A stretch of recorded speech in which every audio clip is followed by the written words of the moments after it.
Inilah beberapa gambaran keseluruhan acara peletakan batu pertama pembangunan gereja paroki Santo Petrus dan Paulus BK Riung. Khotbah singkat yang disampaikan oleh pastor paroki Santo Petrus dan Paulus BK. Buat mama sama saudara, umat Allah yang terkasih dalam Kristus Yesus, selamat siang.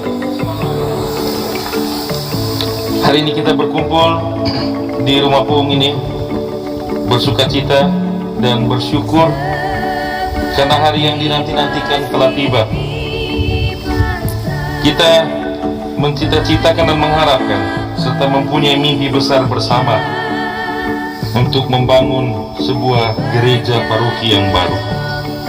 Harapan dan cita-cita itu paling tidak selama 5 tahun terakhir sudah kita bicarakan, sudah kita usahakan bersama, kita dengungkan, kita gaungkan seantero wilayah Riung hingga menembus ke satu desa di Nagekeo yang menjadi bagian dari paroki BK ini. Dan hari ini impian itu perlahan menjadi nyata. Dan bacaan-bacaan yang kita dengar tadi di hari yang penuh bahagia ini menceritakan tentang bagaimana Israel yang dibebaskan Yahweh dari perbudakan Mesir menuju tanah Kanaan, menuju tanah terjanji yang membebaskan dan menyelamatkan mereka. Ketika dikejar oleh Firaun dan bala tentaranya, Yahweh melindungi mereka dalam wujud tiang awan di siang hari dan tiang api di kala malam.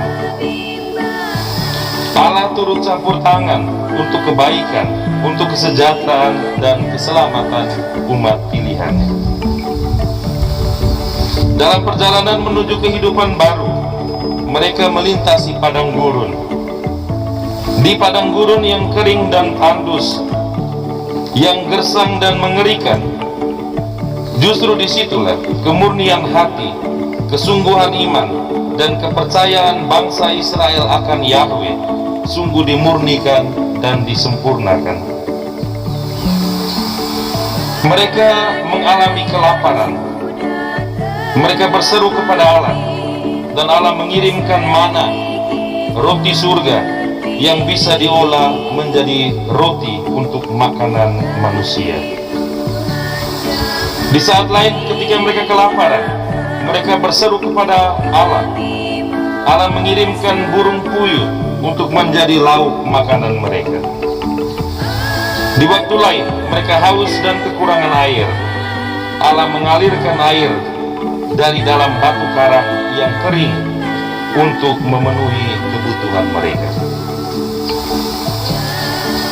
Bila Allah penguasa alam semesta turut campur tangan, siapakah yang dapat menyepelekan dan mengalahkan Allah? Bila umatnya berseru memohon dengan sungguh hati, tidaklah mungkin Allah membiarkan milik kepunyaannya hilang binasa. Bila umat yang diciptakannya setia menuruti firman-Nya, bertakwa dan menunjukkan penyerahan diri yang total hanya kepadanya, maka mujizat pun terjadi dan segala yang mustahil dapat dimungkinkan oleh Allah menjadi nyata. Bapak, mama sama saudara, di tengah situasi mencekam padang gurun, di saat kekurangan dan sangat membutuhkan air, Israel berseru kepada Tuhan dan Ia menjawabnya dengan memberikan air yang menyembul dari karang kering. Kita dengar dalam bacaan pertama tadi. Yahweh adalah sumber hidup. Dari ketiadaan Ia menciptakan segala sesuatu menjadi ada. Apalah arti bagi Dia menghadirkan air dari batu karang di padang gersang, sesuatu yang kecil dan seujung jari, seujung kuku. Hal yang sederhana diperhatikan sungguh-sungguh oleh Allah, sehingga kitab suci mencatat, jika kita memberikan spesial 1000 kepadanya, Ia akan membalas kita berlaksa-laksa, berjuta-juta. Yang dimintanya dari kita umat pilihannya hanyalah iman, dan iman yang berbuah dalam penyerahan diri dan hidup dalam sabda dan perintah. Sederhana saja. Ketika Israel membangkang daripadanya, melanggar perintahnya, dan mendekatkan diri pada hal-hal yang dilarangnya, Allah menghukum Israel, membuang mereka ke Babilonia. Ketika Israel bertobat dan hidup sejalan dengan kehendaknya, Israel menikmati kelimpahan, kesejahteraan, sukacita, dan keselamatan.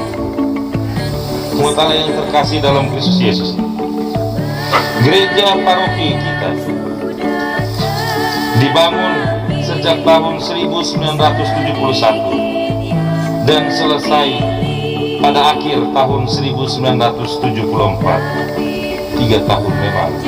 Di masa itu semuanya serba terbatas.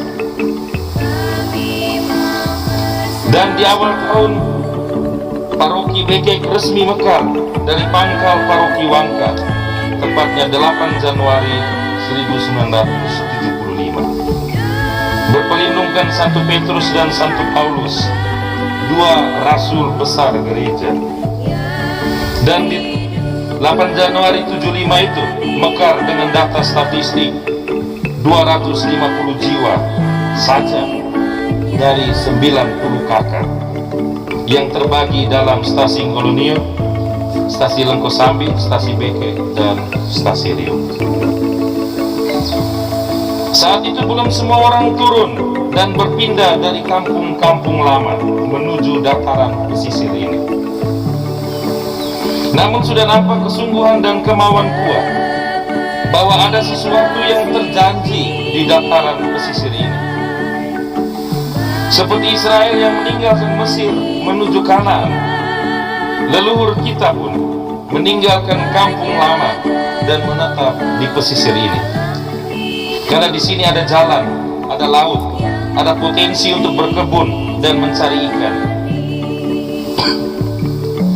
Ada kemungkinan untuk menuju kebaikan, menuju dunia baru dan wawasan baru yang lebih luas, serta pergaulan yang matang. Di kampung lama, tinggal dari bukit ke bukit, perlu tetangga pakai teriak, "Goi!" Sebelumnya, "Goi!" Dekat di mata, jauh di langkah kaki. Turun ke dataran pesisir, semua menjadi dekat, bisa bersatu dalam kelompok-kelompok persekutuan desa dan stasi. Cita-cita dan harapan itu sungguh digantung pada Allah. Dataran ini pada saat itu hanya ditumbuhi rumput, kesambi, Khotbah singkat ini akan mengantar kita dimulainya pembangunan gereja paroki Santo Petrus dan Paulus Bekek. Adapun seremoni adat yang akan disampaikan oleh tokoh adat setempat. Mari kepuasan seluruh saudara bagi atau baik seluruh untuk misi kepetilir menggemak beratu utama sebagi. Wali nama kota berdiri persebala bola-boli. Wali bagi seluruh. Yang berpandai rumah mese Petrus Paulus Bekek. Yang mulia Sirang sama Rimau. Rimau kata Sirang, tapi yang rumah mese siapa tambah Petrus Paulus Bekek ore Sirang. Jadi yang bagi seluruh kami warna beri lingkaran. Jadi pakai jelek rempam pataba jaka ba rambang tanah. Bibing kau pakai toke tahu lagi. Ah, bagi seluruh